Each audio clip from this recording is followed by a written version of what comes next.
You want to know how I lost everything and got half of it back? All right. But I'm telling it the way it happened, not the way it sounds good. It starts with a drawing. A second grader's crayon drawing on manila paper, the kind they tack up on classroom walls with that green sticky stuff. That's what cracked my whole life open. Not a private investigator, not a lipstick stain. A 7-year-old girl with a red crayon. I was under a 2019 F-150 that Tuesday afternoon. Fleet truck, bad ball joint, the kind of job where you're on your back for 2 hours and your shoulders hate you for a week. Classic rock on the shop radio, Springsteen doing Atlantic City, which is funny when you think about it later because the whole song's about a man going down. Oil and coffee smell. That's what Kowalski Auto smells like. That's what I smell like, if I'm being honest. Phone buzzed in my coveralls. A 412 number I didn't know. Almost let it ring. Should have let it ring. Sometimes I think about that. What if I just didn't pick up? I'd still be the same idiot, but I'd be a happy idiot, at least for a while longer. Mr. Kowalski? This is Linda Grant. I'm Lily's teacher at Lincoln Elementary. Her voice had that careful thing in it. You know the tone. Like someone reading off a card at a funeral. The tone people use when they think they're talking to a broken home. I wanted to touch base about Lily's family drawing assignment. She drew herself, her mother, and a man she called Uncle Curtis. I just wanted to make sure I had the right contact information. Are you and Mrs. Kowalski still together? And I laughed. I actually laughed. The kind of laugh where you're not thinking about it. It just comes out because the idea is so far from anything real. Yeah, we're together. Curtis is just my best friend. He's her godfather. She probably sees him more than her grandparents. Mrs. Grant sounded relieved. We did the polite wrap-up thing, and she hung up. I slid back under the truck. My hands didn't move for a long time. See, here's what happened in that silence under the F-150. Nothing. And everything. I wasn't thinking anything specific. But something settled in my gut. That feeling you get in country when the road ahead is too quiet. You can't explain it. Your body just knows before your brain catches up. I got home around 8:30. Jackie was on the couch watching one of those home renovation shows where people with 200 grand act like it's not enough money. Lily was already in bed. I dropped my keys in the bowl by the door, poured myself a glass of water, sat on the armrest. Funny thing, I said. Lily's teacher called me today. Lily drew Curtis in her family picture. The teacher thought we were divorced. I was smiling when I said it. I was still in the world where it was funny. Jackie didn't laugh. She froze. And I mean her whole body went still for about half a second. Then she overcorrected so hard she practically did a backflip. Oh my God, that's hilarious. Kids are so random. Did she draw the dog too? We don't even have a dog. We don't have a dog? She was right about that. But the dog wasn't the point. The point was the way she grabbed the remote and changed the channel and asked me about the shop in the same breath, like she was throwing sandbags in front of a flood. I noticed. For the first time in, God, I don't know how long, I noticed. I went upstairs. Lily was half asleep, her nightlight throwing pink stars on the ceiling. I sat on the edge of her bed. She smelled like that strawberry shampoo she insists on. Hey, Lilybug, your teacher told me about your drawing. That was really cool. She blinked up at me, all heavy eyes. I drew Uncle Curtis because he's always here. Something in me tilted, like a level bubble sliding off center. Daddy, Why does Uncle Curtis sleep in your bed when you're not there? I didn't breathe. The room stayed exactly the same. The pink stars, the stuffed elephant she calls Gerald, the stack of library books on the nightstand. Everything exactly the same, and nothing the same ever again. I kissed her forehead. Go to sleep, baby, my voice held. My hands didn't. I sat in my truck in the driveway for close to an hour. Engine off, lights off.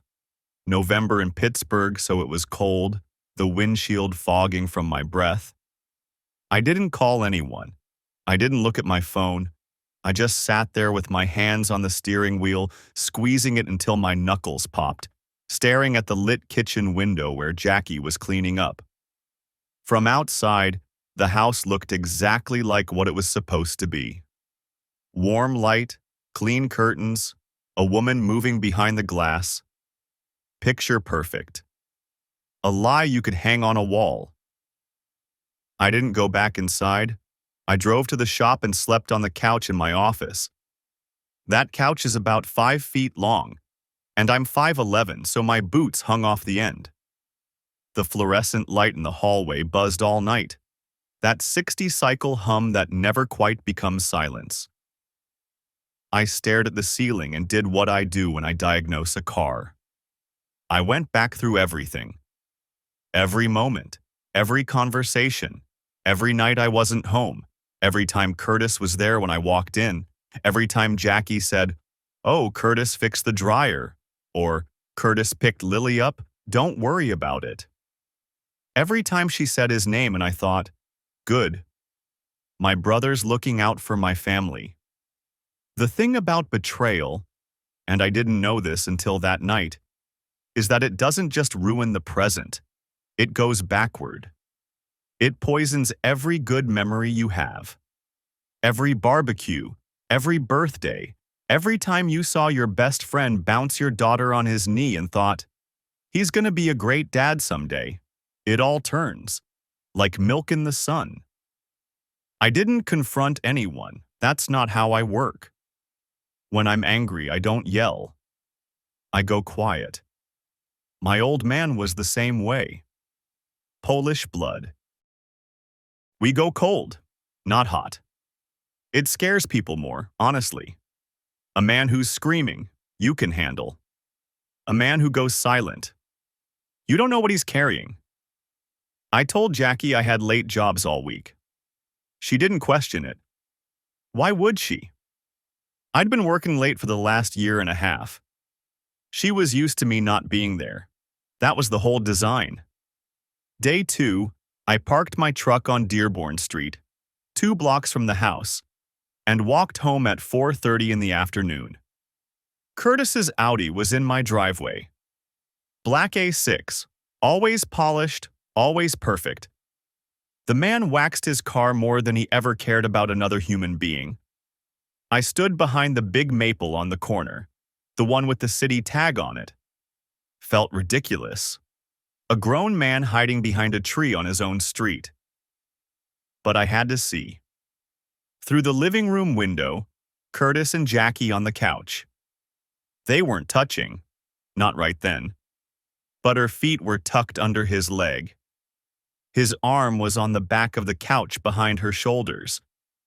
They were watching something on TV, and she was laughing at whatever he said, leaning into him a little. And Lily. My daughter was at the kitchen table behind them, doing homework, completely unbothered. Like this was Tuesday. Because it was. This was every Tuesday and every Wednesday and every Thursday. This was the life that happened in my house while I was on my back under someone else's truck. That's what wrecked me more than anything physical ever could. Not imagining them together in whatever way. It was the domesticity, the slippers and TV of it. Curtis had replaced me, and my daughter thought it was furniture, just how the house worked. I walked back to my truck and drove to the shop. Worked until midnight on a brake job that should have taken an hour because I kept stopping to stare at the wall. That night, I came home late enough that Jackie was already asleep, or pretending. I went to our room. Our room? The room with the bed I'd assembled from an IKEA box the week we moved in, cursing at those little wooden dowels. And I sat on the edge while she breathed. Her phone was on the nightstand. Buzzing. A text coming in. I picked it up. No password. She was that comfortable, that careless, that sure I'd never look. Hundreds of texts. Scrolling through them felt like reading someone else's life. Pet names I'm not going to repeat. Plans. Inside jokes. Complaints about me. And that's the part that stuck in my teeth. Curtis, he doesn't deserve you. Never did. Jackie, I know, but Lily loves him. Curtis, Lily loves me. I'm the one who's here. That one. That one right there. I read it 3 times. My daughter's name in his mouth, as currency, as a chip in his little poker game. Lily loves me. And then, from 3 weeks back, Jackie. I'm late. I'm scared. Curtis. Don't panic. You said you were on the pill. Jackie. I was. I missed a couple weeks when things got crazy at work. Curtis. We'll figure it out. Together. I put the phone down exactly where it was. Didn't screenshot anything. Didn't need to. Every word was burned into me like a brand. I went downstairs and drank a glass of water at the kitchen sink, looking out at the backyard. That backyard. 6 months ago, Lily's birthday party. I was out there grilling burgers on the Weber, wearing that stupid Kiss the Cook apron she gave me for Father's Day. And inside, 20 feet from where I was flipping patties. That's where it started between them. The first kiss. While I was cooking for my daughter's party, the water tasted like nothing. I put the glass in the sink and stood there until my legs hurt. Tyler Novak is my lead mechanic. Good kid. 25, maybe 26. One of those guys who looks younger than he is because he still can't grow a full beard. He'd been acting off for weeks, dropping wrenches, losing focus, starting conversations and then bailing like a fish that spits the hook. The morning after I read those texts, I was quiet. Quieter than usual, which is saying something. I was pricing out parts at my desk, not really seeing the screen.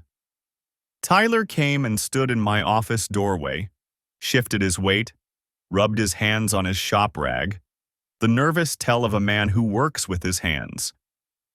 Boss, I gotta tell you something. I should have told you a long time ago.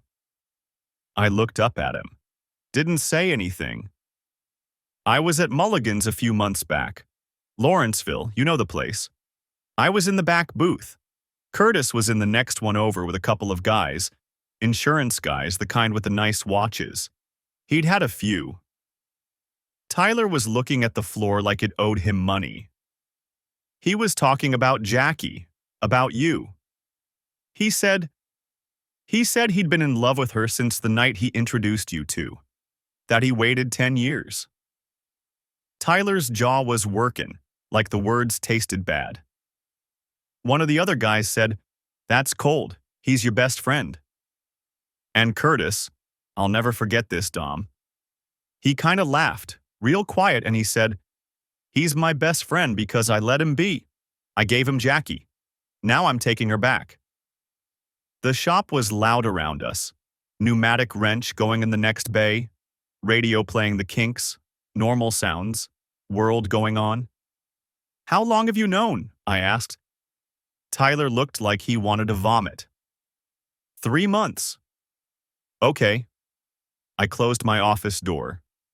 I sat behind my desk and I put my head in my hands and I let myself have about 2 minutes of whatever that feeling was. Not rage, not sadness, something underneath both, like the floor dropping out. Then I wiped my face, pulled up the parts order, and went back to work. I gave it 5 days. 5 days of watching, listening, saying nothing. 5 days of sleeping at the shop, telling Jackie the fleet jobs were killing me, and her not even pretending to be disappointed. 5 days of going over every interaction from the last 2 years and seeing the architecture of it. The scaffolding Curtis had built around my life to hollow it out. On day 5, I drove downtown. Curtis worked in one of those mid-rise buildings on Liberty Avenue, the kind with the glass walls so everyone can see how important you are. His name was on a placard, Curtis Brandt, Senior Broker. The lobby had marble floors and a security desk, and a girl with a headset who looked at my Carhartt jacket and my steel toes like I'd wandered in from a job site, which I had. "Can I help you?" "I'm here to see Curtis Brandt." "Do you have an appointment?"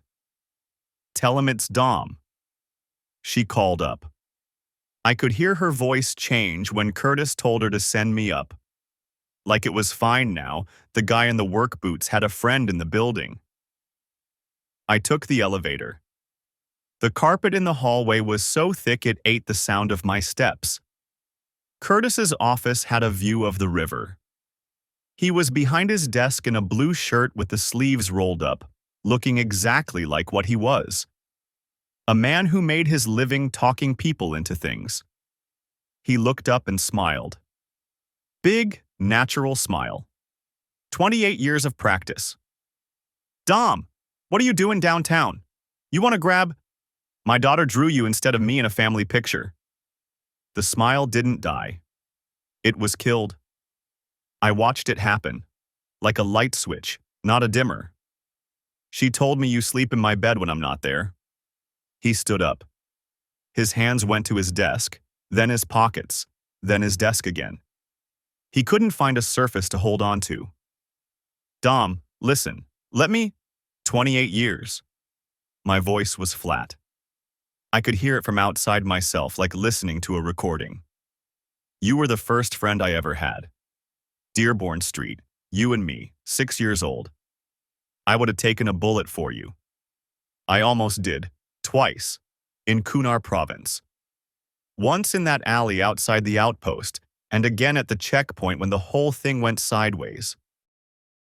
And this whole time, you were waiting." He was doing it. I could see it happening behind his eyes. The calculation, the search for the angle, the smooth exit, the story that makes it someone else's fault. Curtis always had a door. Every room he walked into, he knew where the exits were. Not this time. I hit him once. Straight right, from the shoulder, the way they taught us at Benning, or more, or whatever they're calling it now. Open hand to closed fist, full rotation. Not to break anything, just to let him know this wasn't a conversation. He dropped. More surprised than hurt, I think, but there was blood from his nose, and he was on his back on that expensive carpet, and I was standing over him, and I wanted to keep going. Every muscle in my body was pulling toward the floor. I didn't. "You gave me business advice to keep me out of my own house. You introduced us because you wanted her, and when she picked me, you spent a decade waiting for your shot. You're not a friend. You're a project." He wiped his face with the back of his hand. Blood on his cuff. And then, this is the part I'll never forget. He tried to flip it. "She came to me, Dom. She was lonely. You were never there. I was—" "Don't you dare put this on me. Not one word." He shut up. For the first time in 28 years, Curtis Brandt had nothing to say. I walked out. Same pace I walked in. The receptionist stared at me with her mouth open. I didn't look back. I took the elevator down and walked through the marble lobby and pushed through the glass doors and stood on Liberty Avenue in the November air, and I was shaking so bad I had to put my hands in my pockets so nobody would see. I drove to a parking lot down by the river, the Monongahela side, near the old steel works that's been a shopping center for 20 years. I sat in my truck and watched the water. It was gray-green and moving fast because we'd had rain. My hands still wouldn't stop. I called one person. Ray Pulaski, my platoon brother, the kind of friend Curtis pretended to be. Ray runs a security firm now. He's built like a fire hydrant, and he doesn't waste words. Ray, I need a lawyer, a good one, the kind that goes to war. Silence on his end. 3 seconds. Ray doesn't ask questions when your voice sounds the way mine sounded. Elliot Sharp, used to be Jag. He's a killer, Dom. I'll call him tonight. Thanks, brother. You okay? No? Yeah, figured. I'll call you in an hour. That was it. That was the moment I stopped being the man who got blindsided and started being the man who fights back. The grief was still there. It didn't go anywhere. But it stepped aside and let something harder take the wheel. 2 days later, my phone rang at the shop. Pittsburgh PD Curtis had filed an assault charge. Simple assault. Misdemeanor, but enough.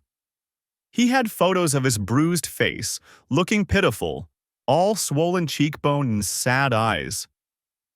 He had a statement from the receptionist who saw me leave. He played the victim like he'd been rehearsing it his whole life. And here's the part that made my blood go cold. He'd been laying groundwork. Sharp found out later that Curtis had told colleagues weeks before the confrontation that I had anger issues, and he was worried about Jackie's safety.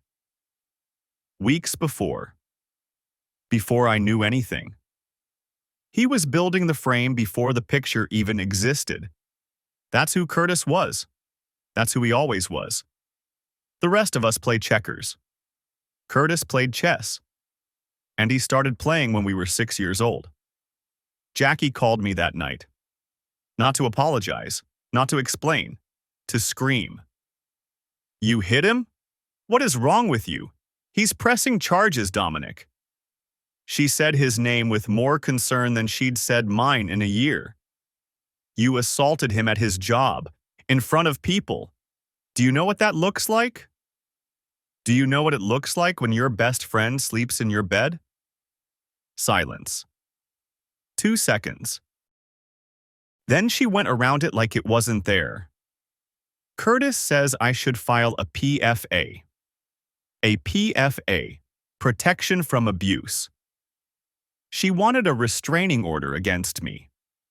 The man who'd never raised his voice at her in 9 years of marriage.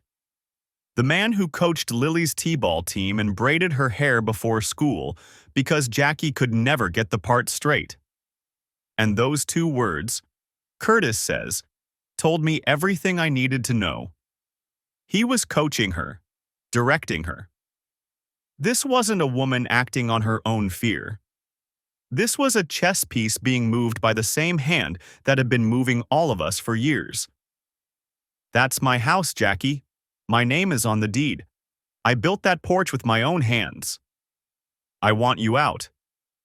You don't get to want me out. You get to explain to a judge why the man who was sleeping with my wife is telling you how to run a legal strategy. She hung up. First time she'd ever hung up on me. Wouldn't be the last. Elliot Sharp's office was in the Strip District, above a wholesale restaurant supplier. You walked up a staircase that smelled like garlic and cardboard, and at the top was a door with his name in plain black letters. No fancy anything. Diplomas on the wall, law books, and one framed photo of his old JAG unit. A bunch of guys in desert camo squinting at the camera like they all had the same headache.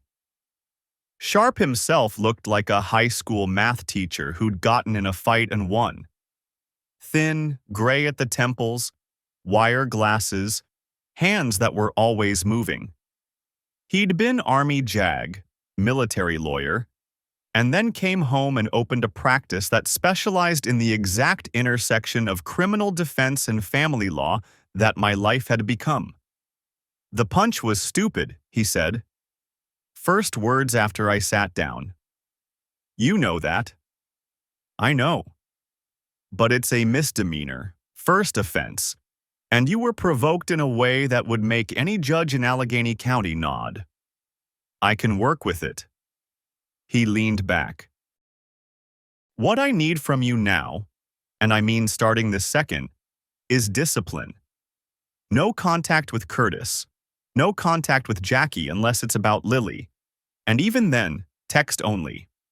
Everything in writing. You don't call. You don't show up. You don't stand outside looking at the house. You are a saint from this moment forward. He laid it out quick. The assault charge would likely get knocked down to ARD, first-time offender program. I'd do anger management, keep my nose clean for 6 months, and the charge goes away like it never happened. The PFA threat was more dangerous. If Jackie filed, I'd get kicked out of my own home temporarily, and Sharp would have to fight to get me back in. And custody. If this turned into a divorce, and it was going to, Lily was everything. Every move I made from this point had to make me look like what I was. The stable parent. Your buddy is an insurance broker, Sharp said. He builds cases for a living. He's been building one against you for months, so now we build ours. That night, I went through my business records. Every contract, every deal, every piece of advice Curtis had ever given me about the shop. What I found made me sit down. 18 months ago, Curtis told me to take on a fleet maintenance contract with a regional trucking outfit. Great opportunity, Dom. Steady cash flow. Long hours, tight margins, emergency calls at 2 a.m. He brokered the insurance for that same trucking company. He made commission on both sides of the deal, a fact he never mentioned. He told me not to hire a night shift mechanic. Save the overhead, brother. You can handle the overnights for now. Which guaranteed I'd be the one sleeping at the shop 3 nights a week. He talked me out of a partnership offer from another shop owner that would have freed up my time. You don't want a partner, Dom. You built this yourself. Don't give it away. Every piece of advice, every brotherly nudge, every "I'm looking out for you, man." It was all architecture. He designed my absence. He built a tunnel between my house and my shop and made sure I was always at the wrong end of it. I drove to Cranberry Township on a Sunday morning. 30 minutes north of the city, that sprawl of chain restaurants and new construction where everyone moves when they want a yard. Teresa Brandt, Curtis's ex-wife, lived in an apartment complex near the Turnpike exit. Ray had found her address. She opened the door and looked at me for about 3 seconds, and her face went through a whole weather cycle. Surprise, then pity, then something hard and satisfied. So you finally believe me.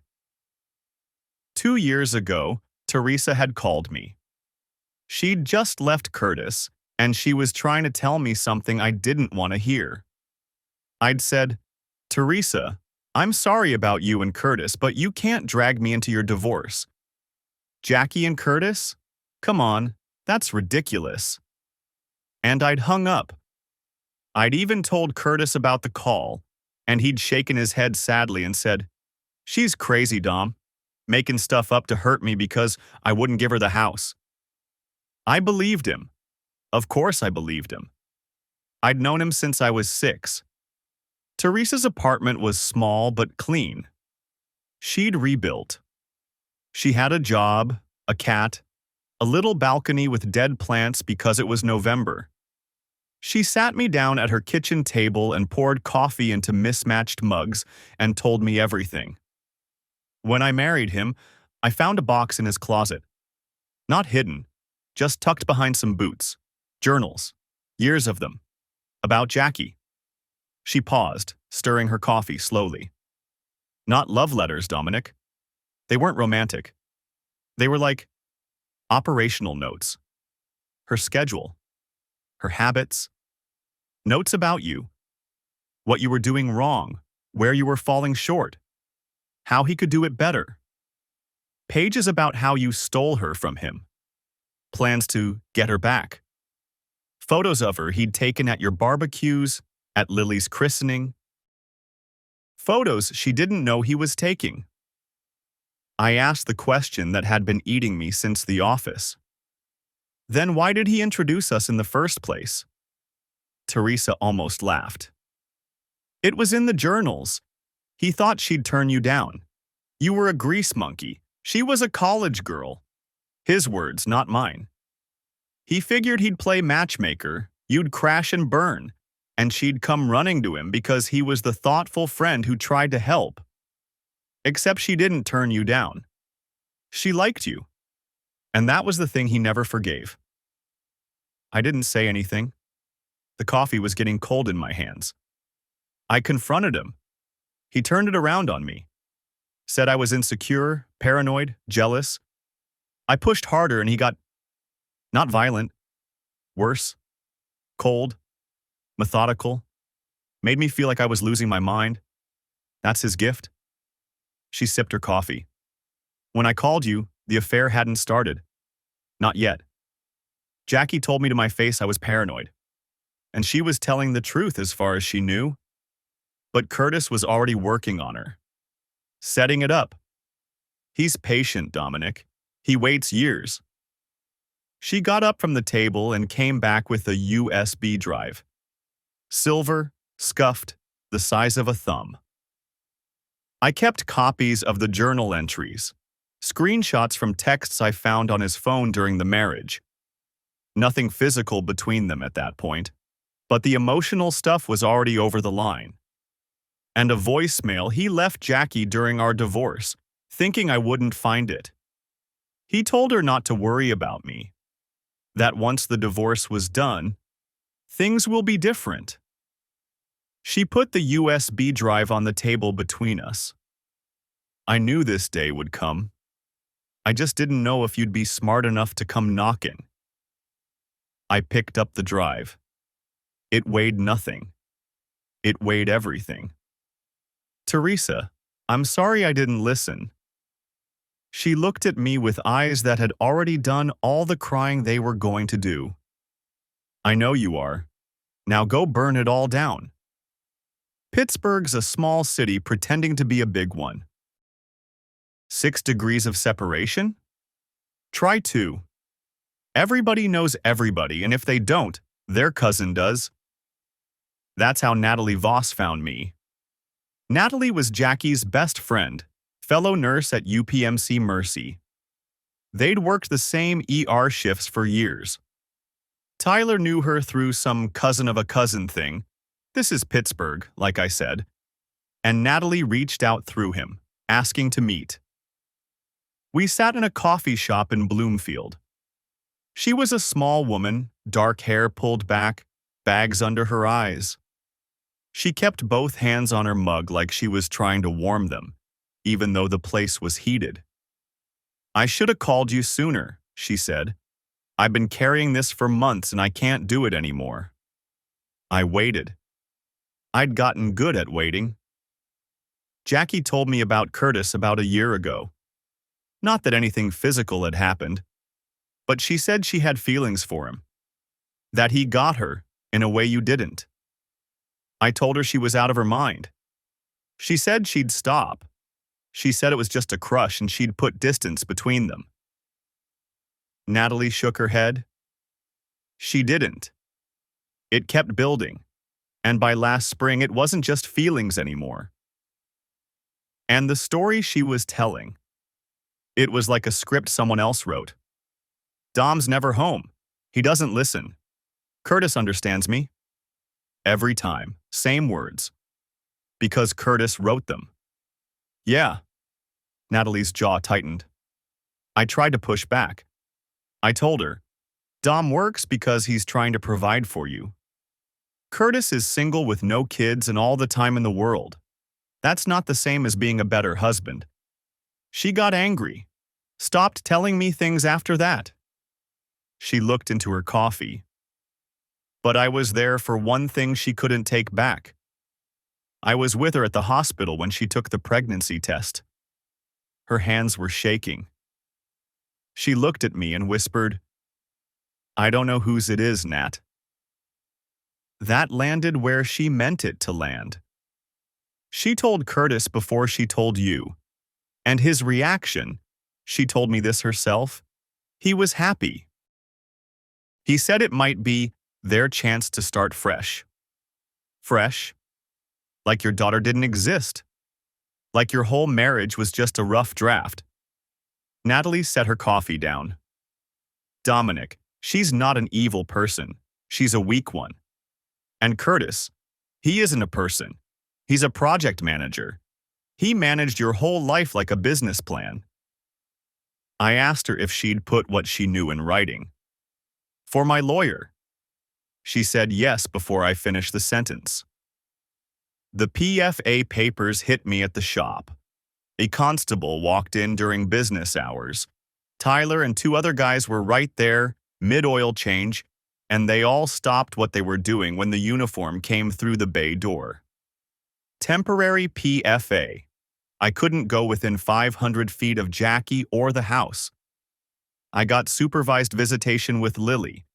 2 hours, twice a week, at a visitation center on the south side that smelled like industrial cleaner and bad decisions. I read the papers standing at my workbench, read them twice, folded them neatly, put them in my jacket pocket, went back to the brake job I'd been working on. Tyler told Ray later, "I've never seen anyone that angry and that quiet at the same time." The PFA hearing was in Allegheny County Courthouse, that big stone building downtown that always looks like it's frowning at you. Sharp had 10 days to prepare, and he used every one of them. Jackie took the stand looking like she'd rehearsed in a mirror. Every answer was measured. She talked about my volatile temperament. She feared for her safety after the assault on Curtis. She implied, without ever quite saying it, that there was a pattern. She was good. I'll give her that. Or Curtis was good. Same thing. Sharp stood up for the cross-examination, and he was something to watch. Not theatrical, not loud. Just precise, like a man threading a needle. "Mrs. Kowalski, has your husband ever struck you?" "No." "Has he ever threatened you?" "Not directly." "Not directly? What does that mean?" Her lawyer objected. The judge told Sharp to move on.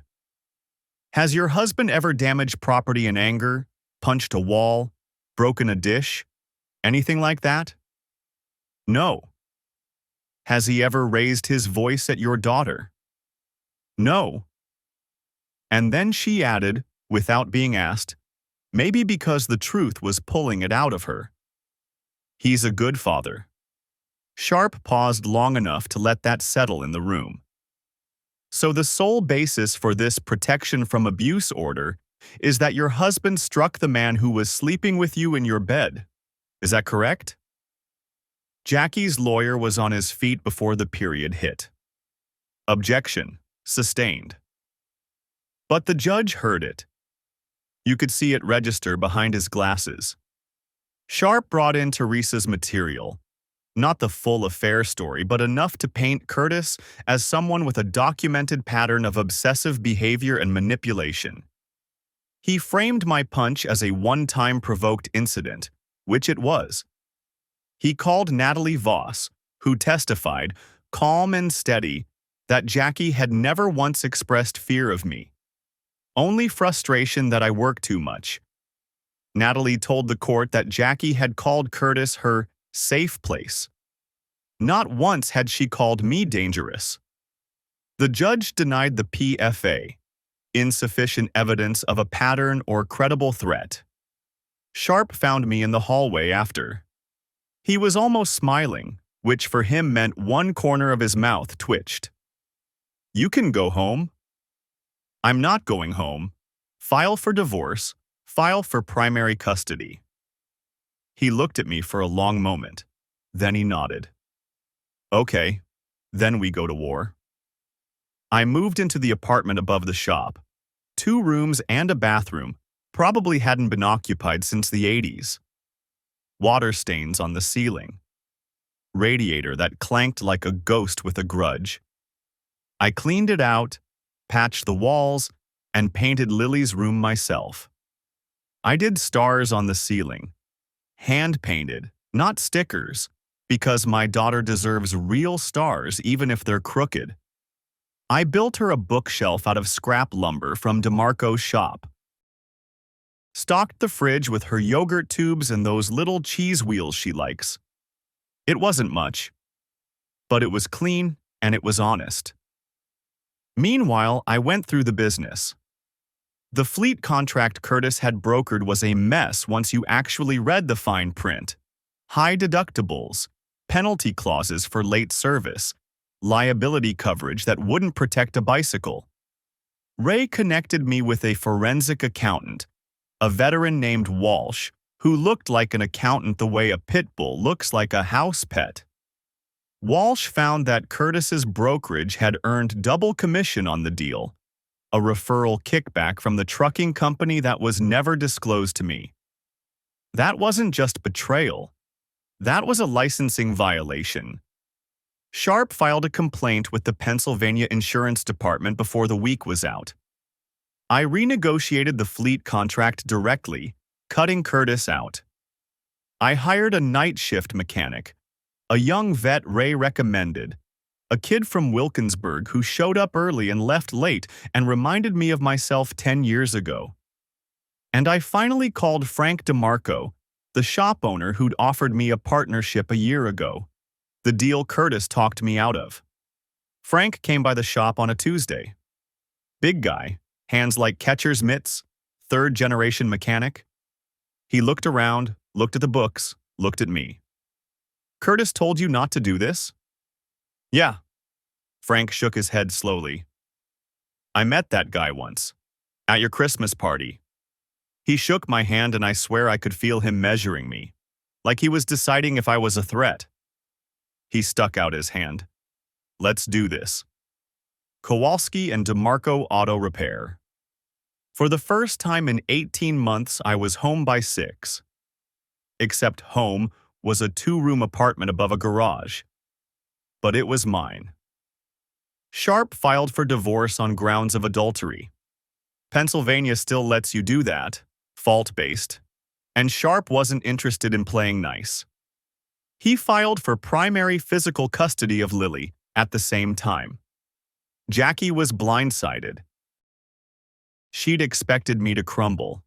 That was Curtis's prediction, I'm sure of it. Dom's a pushover. He'll do whatever keeps the peace.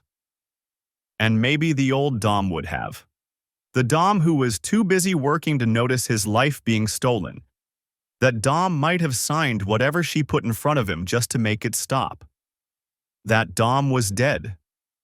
I buried him somewhere under the F-150 on a Tuesday afternoon in November. The county appointed a custody evaluator, a court psychologist who had the warmth of a clipboard. She interviewed us both, visited both homes, and talked to Lily with a child psychologist present. She came to my apartment twice, unannounced. Both times it was clean, stocked, Lily's drawings on the fridge. She came to the Kowalski house 3 times, unannounced. 2 of those 3 times, Curtis's jacket was in the closet, his coffee mug was by the sink, and his car was in the driveway. He was still there. Even after everything, the charges, the PFA hearing, the divorce filing, he was still showing up at my house like he owned it. Jackie didn't have the spine to tell him to stop, and Curtis didn't have the decency to know he should. Lily's interview was done by the child psychologist, age-appropriate, careful. I wasn't in the room. But Sharp got the report. She said she missed her dad. She said Uncle Curtis was nice but loud. She said her mom cried a lot. When the psychologist asked her where she felt safest, my daughter said, "At Daddy's shop. It smells like cars and he always has time for me there." And then the drawing came up again. They asked her about the family picture, the one that started all of this. Lily said, I drew Uncle Curtis because he's always at our house, but I wish I drew Daddy. I was going to, but I didn't know if he counts because he's always at work. I didn't know if he counts. Sharp told me that with the same flat tone he used for everything, and I had to stand up and walk to the window and look at the parking lot for a while.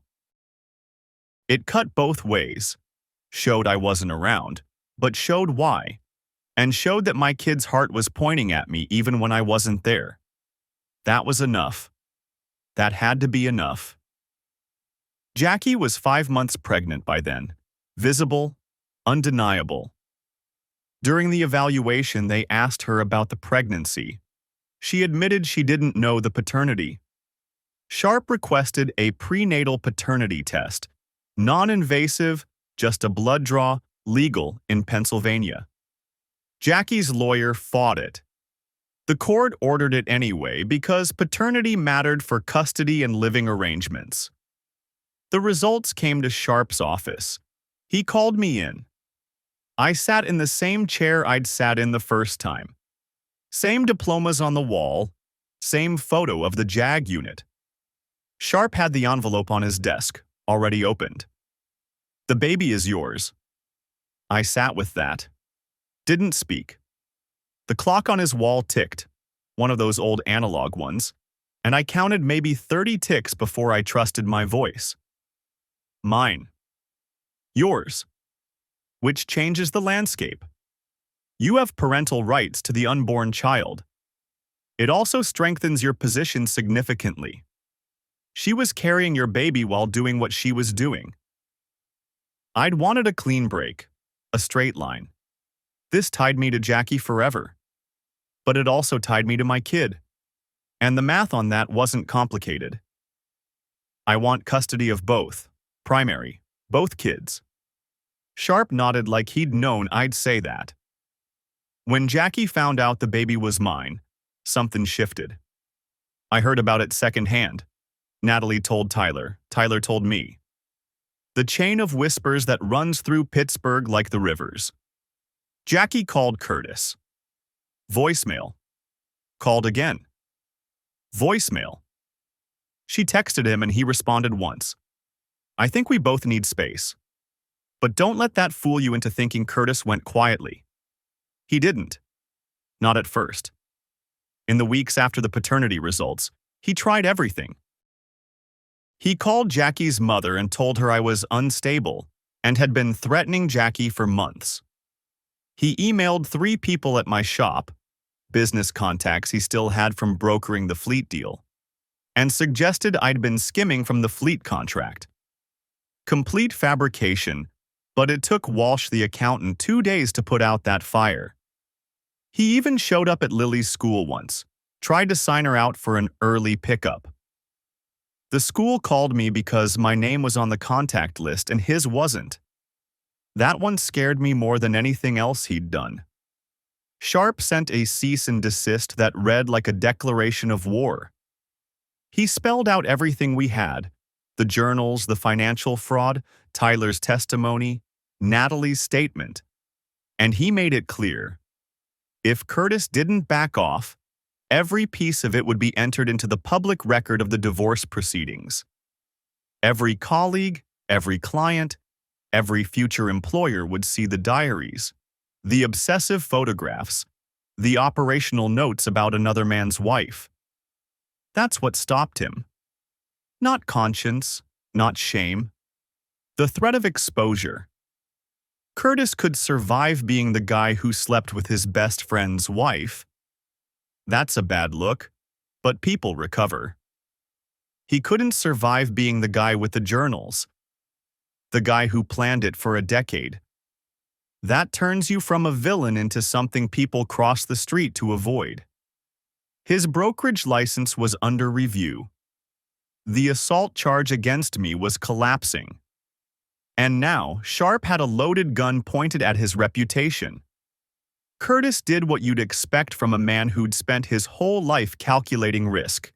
He ran the numbers, and he ran. He took a job transfer to Charlotte, North Carolina. 2 weeks later, he was gone. Didn't tell Jackie, didn't tell anyone. My daughter came home from school and said, "Uncle Curtis's car isn't outside anymore." And that was the eulogy for a 28-year friendship. Sharp negotiated with the DA's office on the assault charge. Provocation, first offense, no record, the broader context. They offered ARD. I did the anger management course. 8 weeks, every Thursday, in a church basement in Homewood with folding chairs and bad coffee. Wrote some worksheets, talked about my feelings to a group of men who'd all done something they regretted. The charge was dismissed after 6 months and expunged. Like it never happened, except it happened. The divorce went through on fault-based grounds. Jackie's lawyer pushed for alimony and a 50-50 split. Sharp had a different opinion. He showed the court that I'd bought the house with my savings and my VA loan. Jackie hadn't put a dime toward the down payment. The business was mine, built by my hands. And the affair was documented 6 ways from Sunday.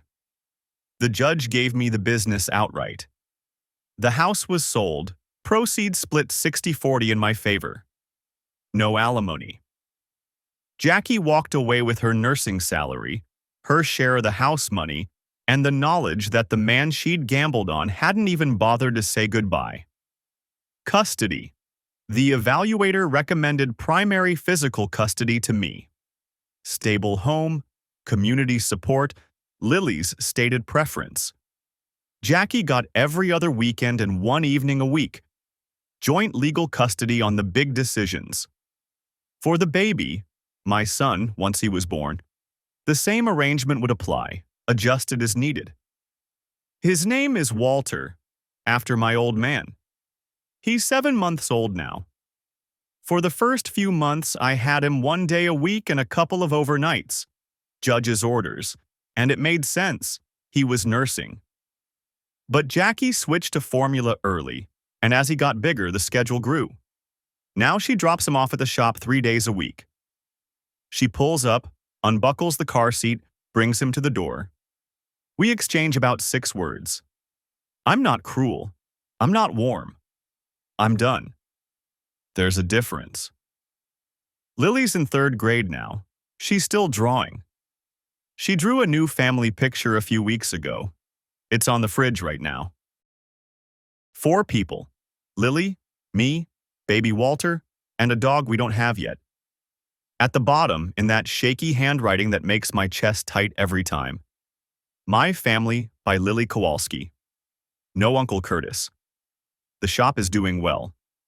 Kowalski and DeMarco, new sign out front. 3 new mechanics, 2 of them vets. I work 8-hour days. I'm home by 5. I cook dinner for Lily, badly, but she thinks burnt grilled cheese is hilarious, so we're making it work. Last week I was standing on the Roberto Clemente Bridge after closing up.